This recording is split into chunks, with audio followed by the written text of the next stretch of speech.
Alrighty, what's going on, everybody? Welcome back to another Library of Awakening reading. I know it's been a couple of maybe months, honestly, since we've done a long reading, like a longer reading, picking apart a chapter in a book and diving through it. Had a couple of things going on, and I went on a vacation that I just briefly got back from. So we'll continue to do these reads. We got a lot of good books for you all to go over the next couple of months.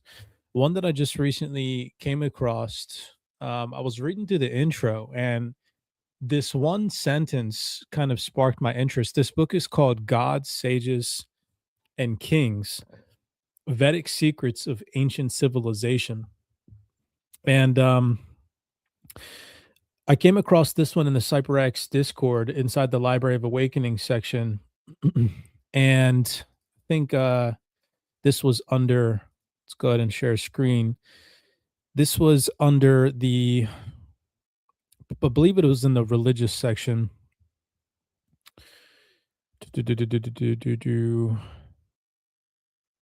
Ancient wisdom, symbolism, and esotericism is the section that I found it in. And the sentence that caught my attention, I don't know how much of it we're going to be able to get through today. I want to at least try to dive through the intro. Let me come down to it. When I was reading the introduction, this sentence right here, it says Vedic literature has thus provided us with more original ancient teachings than what we have from all of the rest of the world put together. So, Vedic teachings should be studied. If they're older than biblical texts, if they're older than ancient texts from China, if they're older than certain Greek texts, so on and so forth, right? So, that just it caught my interest. So I wanted to read the intro to this book because I think I'm going to add it to my arsenal of books to thoroughly dive through. So this is God, Sages, and Kings, and author of this book is David Frawley. Remember, I'm not here to say that any of the information in these books by these authors is factual, correct, or whatever the case may be, and I don't try to give my own opinions on the books that we read here at Library of Awakening. I just read books, right? And I recommend them. And if you want to read thoroughly through it yourself, so be it. If not, you don't like it, you don't find the information valuable, then wait for another book, right? I'm not here to give my personal opinion on any of these books. I'm just here to read and expand my mind and my awareness of what exists out there. So let's go thoroughly through this introduction. This was a really great read. Like I said, I don't know how much of this I'm going to be able to get through today, but we'll try to get through as much as possible. All cultures look back to their predecessors and like to see in them the origins of civilization. And again, I apologize if I stutter or step on some words or mispronunciate something.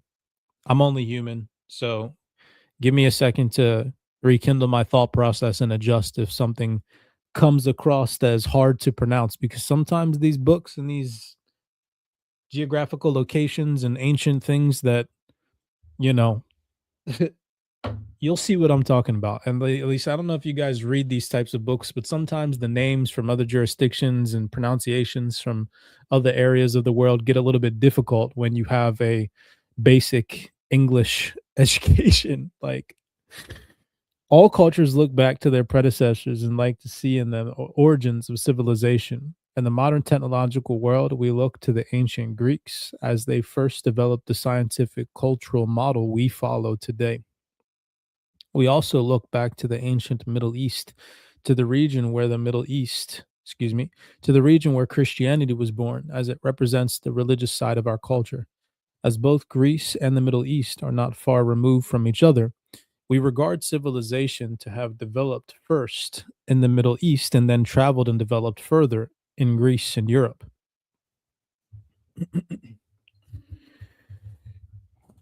We ignore or limit the role of the great Asiatic civilizations of India and China, making them mere footnotes to what we see as the main progress of civilization through the Western world. Yet we should note that India and China have also had their interpretations of world history, which prevailed in their regions of the world for thousands of years. In their views of history, our culture has not appeared very prominent either. Until the advent of technology, Europe was just a footnote in culture to the larger and more enduring civilizations of Asia.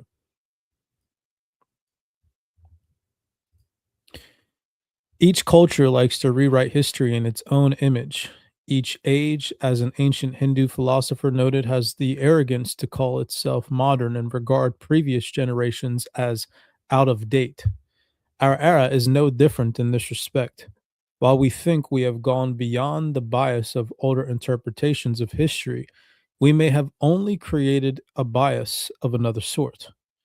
Technology and science may not be the ultimate or enlightened things they seem for us today.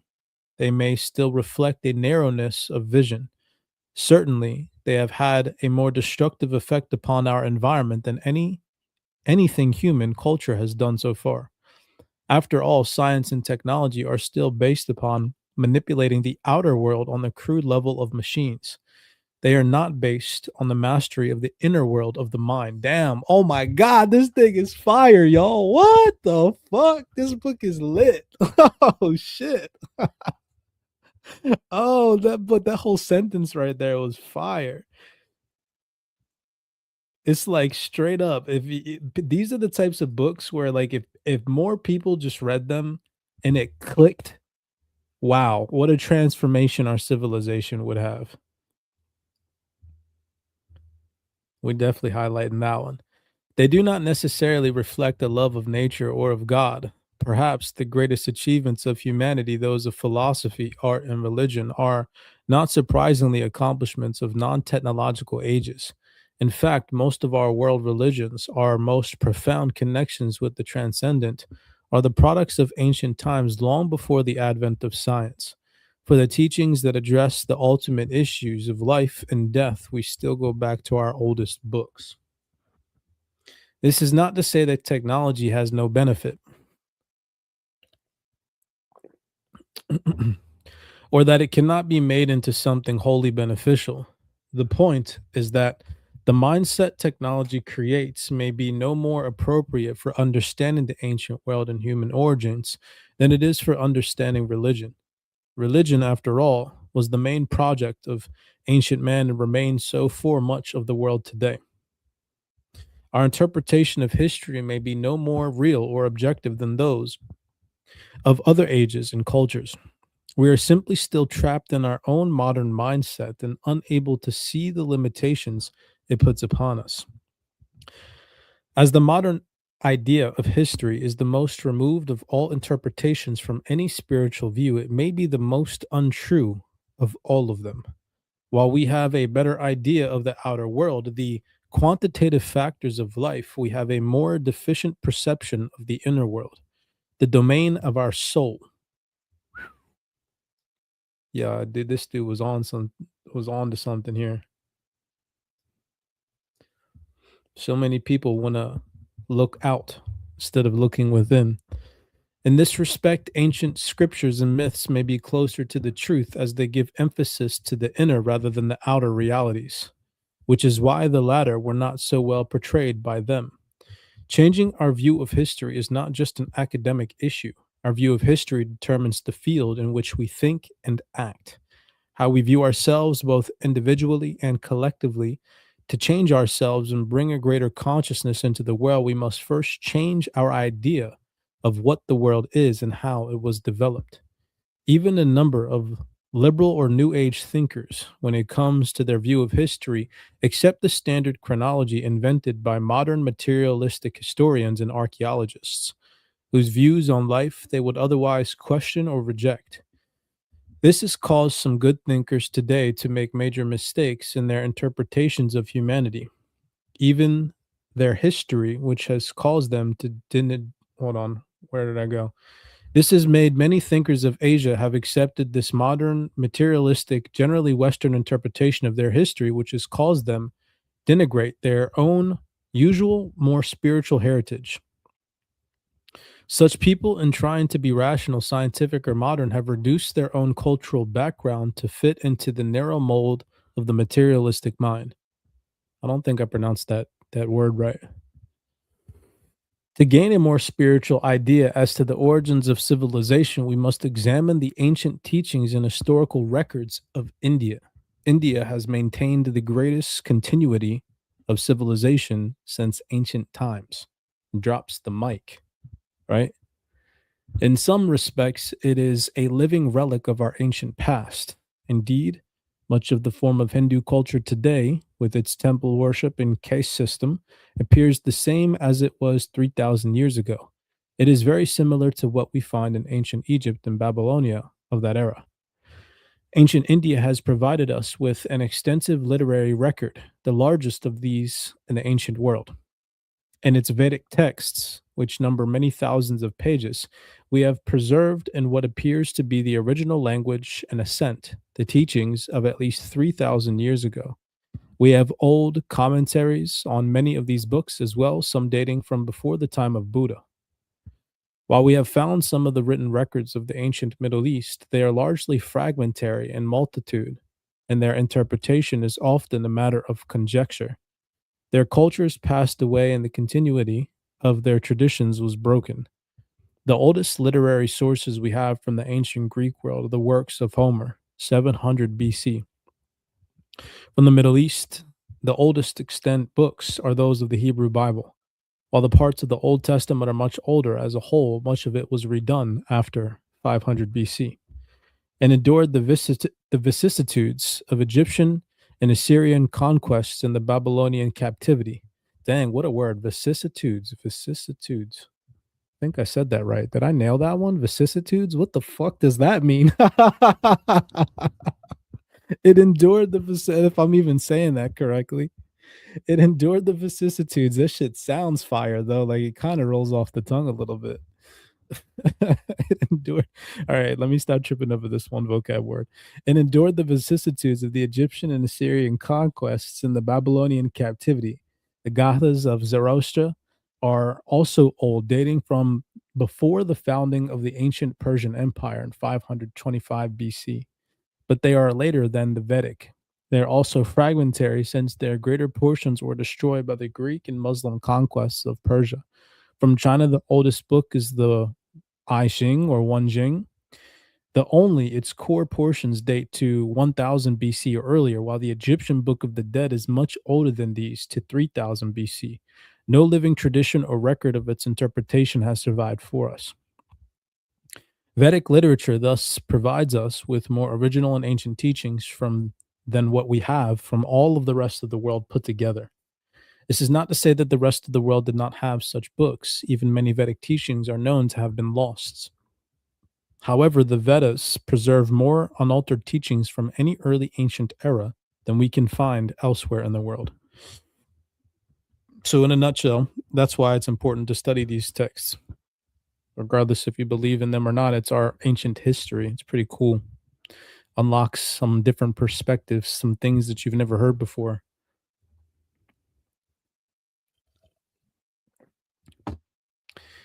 Even by the most conservative estimates, the four Vedas date from 1500 to 1000 BC and have remained virtually unchanged since. The extensive Brahmas and early Upanishads preceded the time of the Buddha, probably butchering those names, by the way. Such preservation is particularly remarkable in a tropical country like India, where written records decay quickly. India also endured many conquests, some like the long Muslim attacks, extremely violent and destructive, but it was able to maintain its ancient records. Even today, Brahmins recite the Vedas much as they did some 3,000 years ago or more. This shows a singular dedication to the teaching and tradition, which should at least be worthy of notice. The ancient world did not entirely die. It has remained in India and is still accessible through it. Vedic literature has been examined and translated in modern times, largely in the late 19th and early 20th centuries, by which Western Vedic scholars as Mueller, Keith, Griffith, Wilson, and Burjan, while they did much to bring attention to the Vedas and their views are often interesting, deeper meaning, hold on, and views were also interesting, we do not find that they really understood these ancient texts. They had little sensitivity for their deeper meaning and were often content with the casual and superficial rendering of them as primitive. Difficulties in understanding the Vedas were not seen as a basis for questioning their inadequate methods of interpretation, but rather as proof of the confused nature of the Vedic mind. If these scholars could not make sense of something in the Vedas, they usually blamed the Vedic seers for being unintelligible, not themselves for missing something of the right of way approach to such mystic teachings. They dissected the Vedas according to a materialistic and intellectual mind, not by a mind sensitive to the spiritual life or to symbolic language. Hence, we can still say that the real meaning of the Vedas is yet unknown to us. Such translators and interpreters mainly served to categorize Vedic grammar, but they did not have the background to understand the spiritual secrets of the Vedas. Am I even saying Vedas, Vedas, Vidas? I'm trying. The Vedas are filled with mantras, symbols, and cryptic statements and codes. I love that shit. They do not reveal themselves readily to those who do not look deeply. Oh, I'm highlighting that. I don't know why, but that hit. They do not reveal themselves to those who do not look deeply. It is not enough to have the records of the ancient if we do not know how to read them, nor is it enough to translate them into our own language if we do not understand the background and orientation of the language in which they were composed. Interpretations unaware of these points only create confusion, just as an confused lens only serves to give us a blurred image of an object. So far, we have interpreted the culture and history of India according to our own social, intellectual, and religious preconceptions, and have thereby created a distortion of it. By distorting it, we have distorted our own history and that of the world as a whole, which is all interrelated. In fact, a treatment of the ancient spiritual teachings of India is just the most evident way in which we have misinterpreted the ancient world and its spiritual background. We interpret ancient scriptures and mystical texts by modern social and psychological ideas and quite naturally find them to be chaotic or primitive. By the spiritual standards of the ancients, our modern intellectual and materialistic culture may be found lacking as well. Such cultural, damn, hold on, I gotta highlight that because could you imagine? Could you imagine? Like, think about that shit for just 2 seconds. Could you imagine standing in a room with the people that built the motherfucking pyramids, y'all? They would laugh. They would fucking laugh at our. They would literally laugh. They would laugh. Why? Because we can't even to this day, without some massive financial burden and hundreds of thousands of hours of manual labor, rebuild the pyramids to this day. How the fuck did they do that shit thousands of years ago? Right? Could you imagine standing in a room full of the men or women or beings, whatever it is that you believe in, that built the pyramids, that align with astronomical alignments in the planets and true north, that have the same exact measurements of the sun and the distance to the sun, to the earth, to the moon, and the circumference of the earth built into the architecture of the freaking pyramids themselves? Could you imagine standing in a room full of those people? That's what this is talking about. We think that we're so advanced and so technologically inclined because of what we have in our modern world today. But in reality, going back thousands of years ago, to some extent, there was an ancient civilization that existed that would literally laugh at our modern tech. Because we don't have modern tech to this day that can replicate some of the shit that these ancient cultures did. Like what? Yo, oh, that's so wild to think about.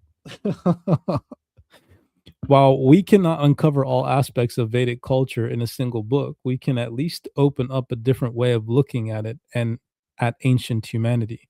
I think this direction of approach, which takes seriously the spiritual orientation of the ancients, is much closer to the truth than those which ignore or I gotta look up how to say this word denigrate. Denigrate. Why am I having denigrate? Denigrate. Why am I having such a hard word or a hard time saying that word? Denigrate it. Maybe that sounds kind of right. If we look at these teachings with an openness to the spiritual life, we find the ancient teachings to be radically different than how they are portrayed by the by the modern mind and then so-called authoritative views of them. We find that there was much more to these ancient cultures than is even yet suspected in academic circles today. For those of us who value the spiritual life, we cannot simply accept the modern materialistic idea of man as defined by Western history. We cannot believe that human culture originated in a mechanical way through the development of tools and equipment. Yet we also cannot simply accept the common Western religious view that the world was created by the will of some personal God either. We are inclined to see the role of conscious seers, sages, and mediators as our true guides and leaders. We see their role in ancient culture, which developed on a strong religious and spiritual foundation all over the world. Only part I don't like about that is that 100% steps on people's personal beliefs. Sometimes getting somebody out of a personal belief that they have had for years is one of the hardest things that you ever try to do. So, good luck with that. The main source of our inquiry is the Rig Veda, the most ancient of the books of India or of any Indo European language. The Rig Veda may be, if this interpretation is correct, the most ancient book in the world. By most accounts, even those of modern scholars, it is the longest and best preserved of any book that we have from before 1000 BC. I believe it may provide us with the key to both ancient Indian and world culture.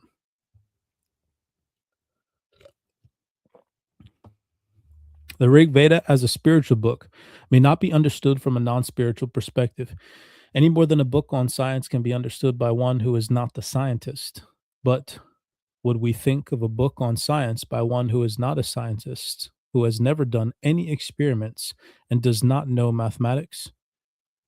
Interpretations of spiritual texts by those who are not of a spiritual bent of mind, who do not practice meditation and do not understand the meaning of mantra and symbols, may be equally questionable. Oh, I fucking like that. That's like straight up so facts. Why would you learn how to play basketball from somebody that don't play basketball, y'all? You wouldn't do it, right? You wouldn't go pay for somebody to give you basketball lessons. They ain't never played basketball in their life. So why the heck on earth would you read information from somebody from a spiritual perspective? They didn't a spiritual master. You just wouldn't do it. Some make believe bullshit at that point, right? Interpretations of spiritual texts by those who are not of a spiritual bent of mind, who do not practice meditation and do not understand the meaning of mantra and symbols, may be equally questionable. Hence, it is not surprising that interpretations within such an inappropriate background could not even understand the outer aspects of the Vedic teachings. The ancient language is symbolic and imagistic. This does not preclude philosophical ideas or even a great knowledge of the world, but it clothes such knowledge in symbols that a more literal mind may take only the most evident level.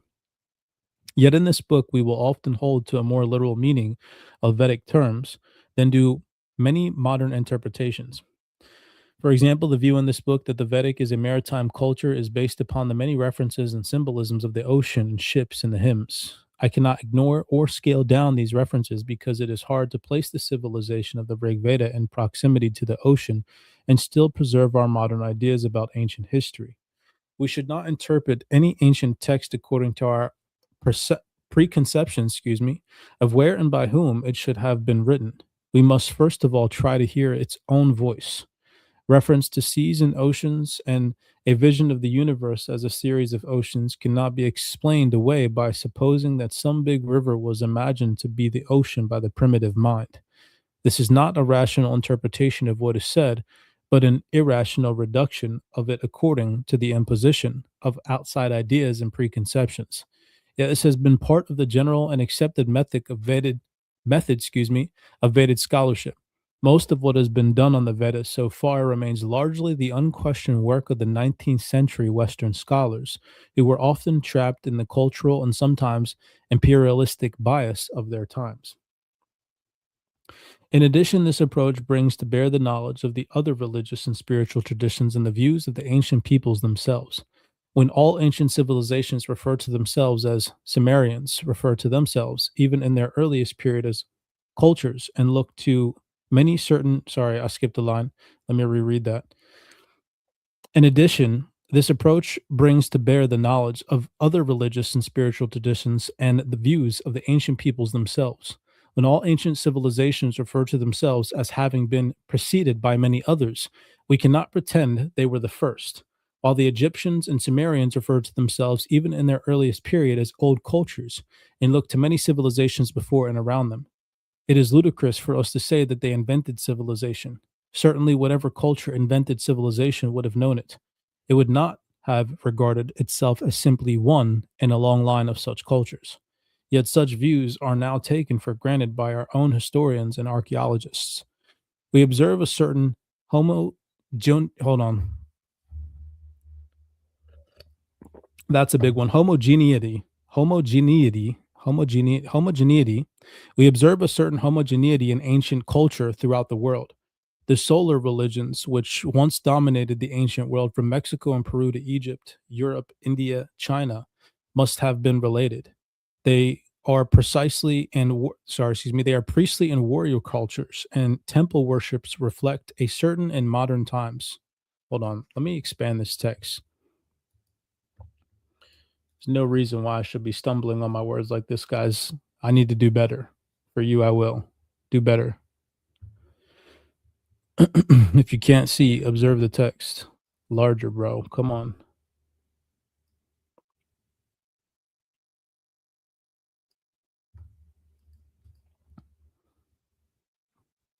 Well, let's do that.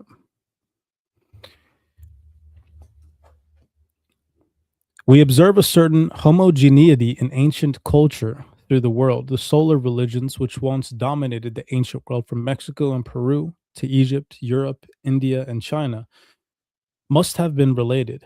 Their priestly and warrior cultures and temple worship reflect a certain commonality of culture. We cannot isolate humanity into local cultures in ancient times any more than in modern times. Contact between cultures may have been more difficult, but as human beings, we always find a way to learn about our neighbors. Evidences of diffusion in art and literature abound.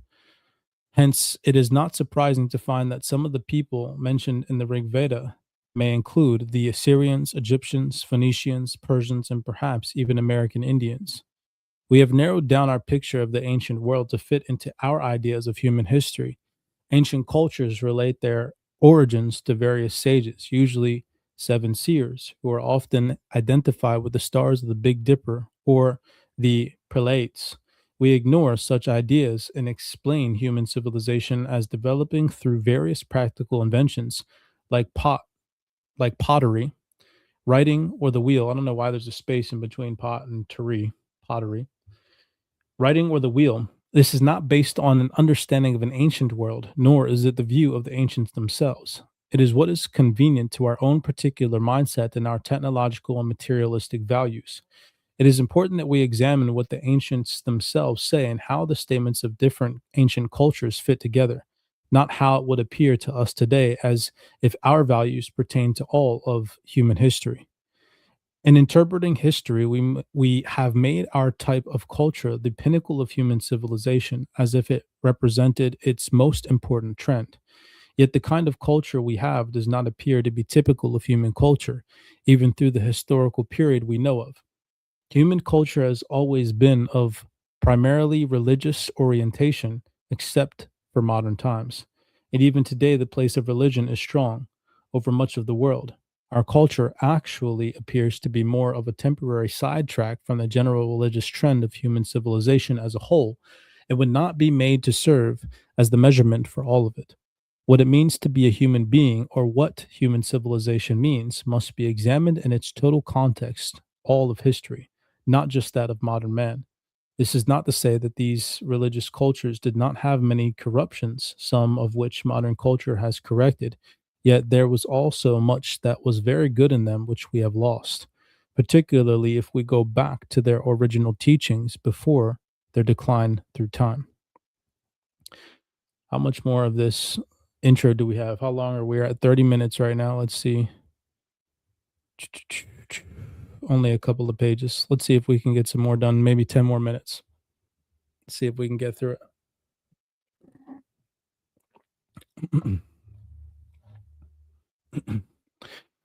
Our historians have hold on, that's another big one. Our historians have systematically rejected the testimony of the ancients as unreliable and have branded most of their statements about the origins of human civilization as mythological or superstitious. That's because they don't want y'all fucking floating around with your minds and levitating fucking bricks out of thin air because you're solely in tapped and fine tuned with your spiritual side of things. That's why they block that shit out because they know what we're capable of. Obviously, of course, because our freaking pineal glands calcified because of all the shit and poison that they put into our food system and our water system. Nowadays, we can't tap into that, haven't been able to for hundreds of years. But I'll tell you what, when you travel around the world and you understand that there's people out there that can really levitate, you start to believe shit. Our historians have systematically rejected the testimony of the ancients as unreliable and have branded most of their statements about the origins of human civilization as mythological or superstitious and without much historical basis. We have even dismissed their ideas about themselves and have imposed upon them our own interpretation of who they are. While we have learned to accept such places as Troy as real and not just legendary, we have dismissed most of the literature of the other ancient cultures as not referring to anything actual or substantial. The great Indian epic, the Mahabharata, for example, refers to a civil war involving all of North India that occurred some time before that of the Buddha. Kings from throughout the whole country of the time are mentioned as having been involved in the battle. Thus, we have turned into a local skirmish among petty princes in the northwest corner of India, which was later exaggerated by poets. We assume exaggeration, if not deception, on the part of the ancients rather than giving them credit for what they actually say when it goes against what we believe possible for them. We have dug up ancient ruins and have used scientific methods to date them, but have interpreted them according to the preconceptions of our own culture. Ruins may be interpreted in many ways, including some of including some quite different than what our textbooks say today. The interpretation we have given these ruins may tell more about us than about them. We cannot assume that the ruins we have found are complete. Much of the potential ground of civilization has not been excavated. Much of it cannot be excavated, nor can all of it ever be found. Nor do cultures always leave ruins. They must build in stone, and suddenly, or be left in a suitable climate to do so. Nor do ruins speak. We give them a voice. We often have trouble understanding modern India or modern China. How can we expect to understand haphazard ruins of ancient India or China? The fact that we have found the main remains of civilization in the Middle East may not reflect the truth of history. It may just reflect the regions of proximity, excuse me. It may just reflect the remains of a civilization in the Middle East, and it may reflect the region's proximity to our own cultural matrix and the desert climate of the region suitable to preserve ruins. It may be an accident, not a real uncovering of the origins of human culture. The question of the history of India is particularly difficult because it is a culture with which we have not had a direct link. Unlike those of the ancient Middle East and our history of the world, we reduce India and China, where the largest number of human beings have always lived and where civilization have retained the greatest continuity, to be of the only minor interest. A typical study of world history today focuses on modern Europe history and cast about aside a glance on all ancient Eastern cultures as if they were not of real significance. We have ignored ancient historical dates and records, including calendars going back to 3000 BC or earlier, as baseless mythology or as mere invention of later times. If the ancients were as primitive and circumscribed in their understanding of the world as we claim, why is their sense of history longer than ours? It is not only the Babylonians and Greeks who developed astronomy and astrology, so did the Hindus, Chinese, and Mayans. Yet we ignore the information yielded by Hindu astronomy because it reflects an earlier period of history than we can conveniently ascribe to it. The question of the Rig Veda is even more difficult because many ideas about it have become accepted as fact, even when they are highly speculative and not proven by the actual text. The modern idea is that the Vedic people were a racial type Aryans.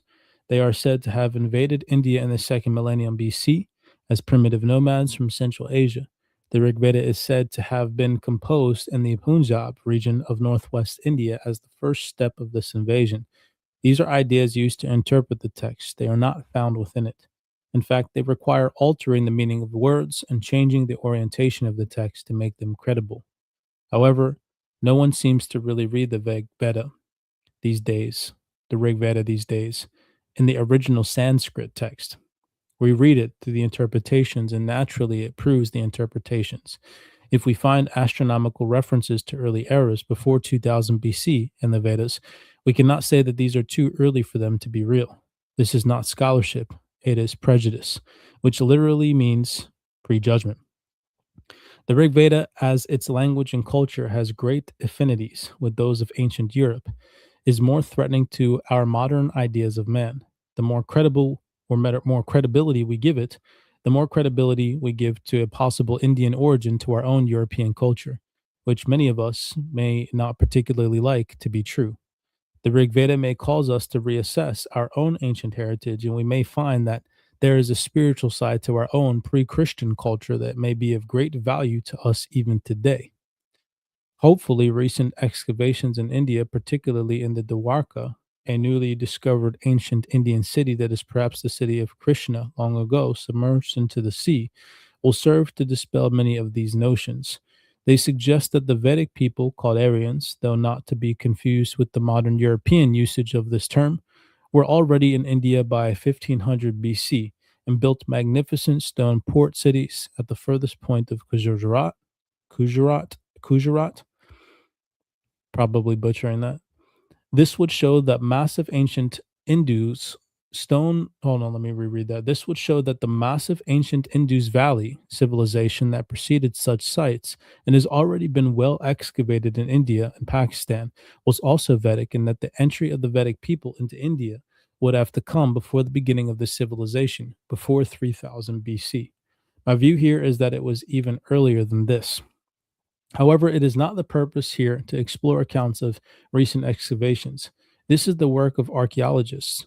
This book is meant to give a different and more accurate literary interpretation of the Rig Veda that should substantiate such fords and take them back further. While we can use both literary and archaeological accounts to supplement each other, we should not make one hostage to the other. We cannot say that since archaeological evidence does not substantiate the Vedic people were near the ocean, their common words for the ocean must therefore refer to something else. We may not be able to fit a literary record into an archaeological mold, but that should not be the basis for interpreting it. Otherwise, it would only substantiate whatever may be our latest archaeological idea. The Vedas also use an astronomical calendar of the same time period, 2000 BC and earlier. Archaeological evidence is not enough if our interpretation of it is incorrect. Nor can we find archaeological evidence to support a literary text that we have wrongly interpreted in approaching the Vedas. A literary misinterpretation has given rise to an archaeological misinterpretation. While more excavations may uncover this error, it is also evident if we examine the literary record with more sensitivity.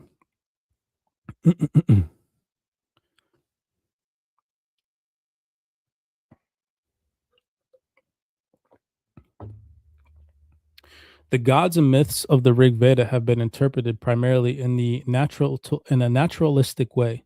Both older narrative scholars like Sayan 1400 AD and Yaska 600 BC and modern Western scholars have followed this approach, though the older commentators also admit deeper meanings and spiritual interpretations. European scholars read the Veda as primitive poetry of nomadic Aryans as they invaded India around 1500 BC, overthrowing a previous high civilization that they little understood. Older Hindu scholars saw development from a ritualistic religion in the Vedas to the meditative philosophy of the Upanishads. Upanishads. I think I got that. They did not see a barbaric invasion, but an organic growth within the same culture. Only a few rare thinkers have ascribed a deeper meaning to the ancient Vedic hymns themselves.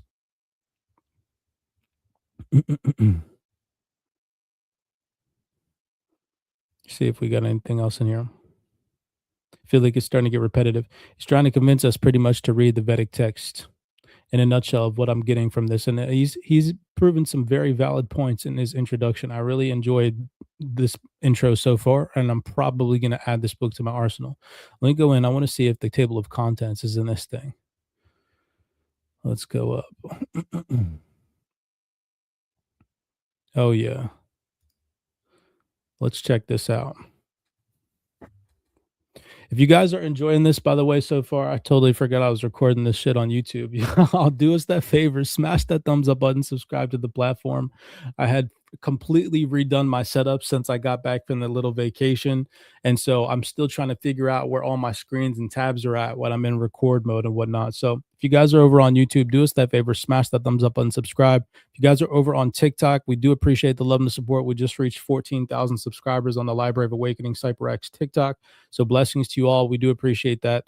And then over on X, if you guys are on X watching this, as always, tap into our other social media platforms. We're not as active on the Library of Awakening X. If you guys are on Instagram, on the live, we appreciate you all for tapping in. We appreciate you guys over on Instagram. We're probably going to hit 10,000 before the end of this year, which is great to see.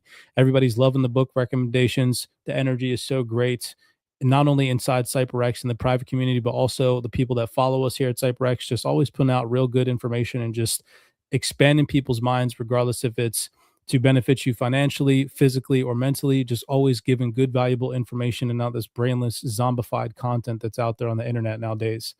All right. Last thing, let's look at this table of contents. The image of the ocean, maritime nature, the Vedic culture, creation from the cosmic sea. That sounds cool. The homeland of the Vedic civilization, the image of rivers, Saraswata River, the place of origins, the land of the seven rivers, the greater Vedic island, the Vedic nobility, the story of the Sudras and the battle of the 10 kings, the Brahmas ritual of the Vedic kings. Yeah, this one looks pretty cool. I'm probably going to dive into this one. I don't know how deep, but I like this stellar mythology and the image of time, past of the gods.